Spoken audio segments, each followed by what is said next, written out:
Ndabasuhuje cyane. Iyi channel yitwa Ndabakunda TV ibagezaho amasomo ya muzika.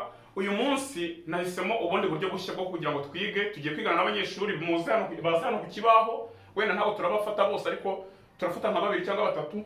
Noneho nabo basubiremo iyi myitozo ku giti cyabo kugira ngo turebe niba hari ikintu birimo kubafasha. Nitubona bari kubyumva turamenya ko namwe kuri YouTube murimo kubyumva. Hanyuma duhita twiga indi ntambwe ikurikiyeho. Twari turi kwiga intambwe ya do, mi, sol. Ubwo naho turakurikiza intambwe ya kabiri. Intambwe ya kabiri narayibabwiye, wongeramo hano re, hano kongeramo fa, bigahita biba do, re, mi, fa, sol. Ubona ngo ubufasha yangaya kugeza aha ngaha. Mu gihe twafataga do, mi, sol, tugasimbuka iyi fa n'iyi re. Izo ntambwe mbere yuko tuzika kugeza hano kuri solo, turabikora nyuma yuko abanyeshuri nabo batweretse ko nibuze ibingibi turimo kubyumvikana. Kuko mu masomo ya muzika iyo uramutse ufashe irindi somo rya utaryumvise biba bigoye ko irya mbere warifata. Ubwo nabari kuri YouTube namwe mugerageze gukurikira. Mbere yuko dukomeza ariko nagira ngo nibutse abantu ko twiga atari no kuri YouTube gusa. Dufite n'ishuri ryiga ku wa mbere, ku wa gatatu no ku cyumweru ku isaha ya saa 10 z'umugoroba. Ahantu ishuri riherereye ni mu mujyi wa Kigali, akarere ka Nyarugenge, umurenge wa Kigali, akagari ka Kigali, umudugudu wa Muganza. Ubwo hafi ya Nyabugogo haraguru.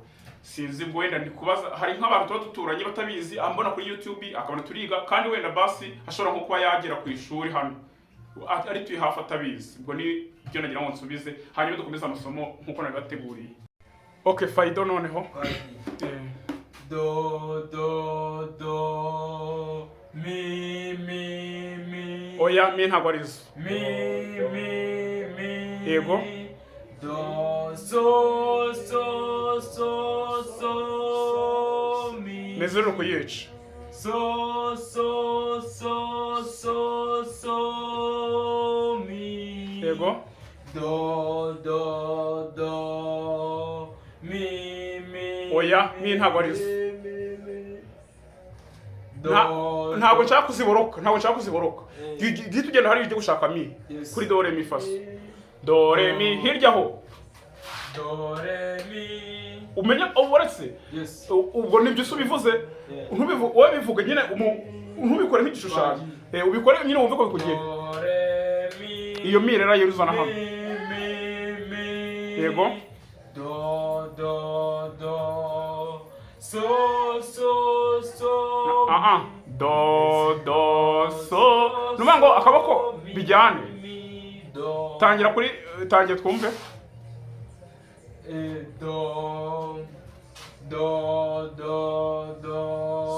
Do singahe?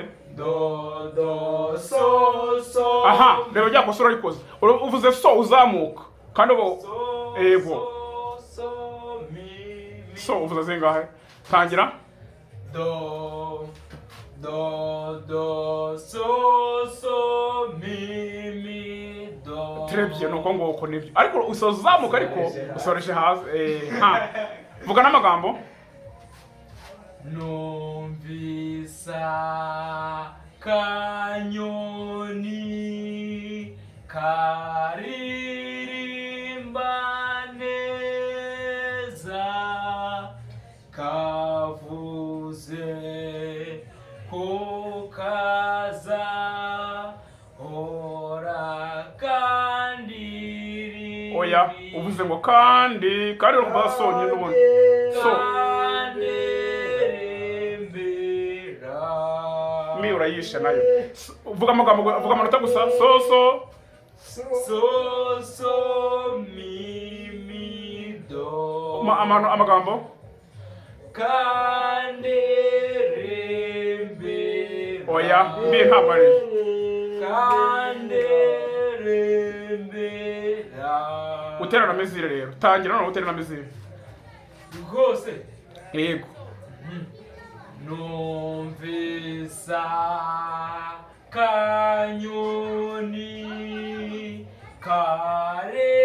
karemba neza kavuze ko kaza hora kanderembera. Ntabwo mi iso mi ya kabiri urayihe. Me oya ceceka ceceka vuga vuga iyo mi wishe uhita uyivuga mu manota. So so mi mi do. Mi uri kuyica. So Ceceka wowe. so mi mi do. Urabikora gusa mpaka ubibonye. Noneho amagambo kwawe kuvuga ngo iki?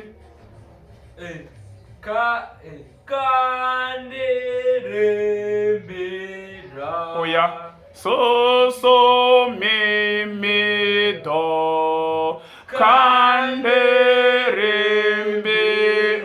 Mi uri kuyica. Kanderembera. Ego. Nuko nguko. Nshuti mwakomeje gukurikira aya masomo turi kumwe n'abanyeshuri nizere ko yabaryoheye cyane. Ibi bintu ngubu tubivuyeho niko navuga ubutaha tuziga indi ntambwe ikurikira izi ngizi. Ariko uko babivuze mwumvise ko harimo ukuntu banabo batarabifata neza. Ndatekereza ko namwe nk'umuntu dukurikiye akumva hari aho atarabifata neza agenda bisubiramo akabona aho twakosoye nawe akahakosora kugira ngo nitwiga isomo rishyashya mwese muzabe turi kubyumva, sibyo? Hanyuma ndashimira abantu mwese mwamaze gukora subscribe muri nkoramutima zanjye, muri inshuti zanjye. Abatarayikora namwe mukaba mubona ibi bintu bibashimishije, byaba byiza ukanze subscribe kugira ngo ninzajye nshyiraho amasomo mashya uyabone, hanyuma dukomeze twige umuziki. Ciao ciao, nitwa Harerimana Theophile na Hutaha.